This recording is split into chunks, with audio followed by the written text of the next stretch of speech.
Bakal Capres 2024 Anies Baswedan sindir kebijakan subsidi pembelian mobil listrik. Solusi menghadapi masalah lingkungan hidup, apalagi soal polusi udara, bukanlah terletak di dalam subsidi untuk mobil listrik. Yang pemilik mobil listriknya adalah mereka-mereka yang tidak membutuhkan subsidi. Betul? Kalau kita hitung, apalagi ini contoh, ketika sampai pada mobil listrik, emisi karbon mobil listrik per kapita per kilometer sesungguhnya lebih tinggi daripada emisi karbon bis berbahan bakar minyak.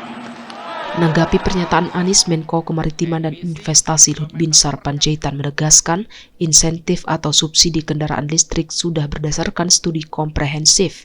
Sebenarnya gini ya, mengenai mobil listrik ini sudah ada studi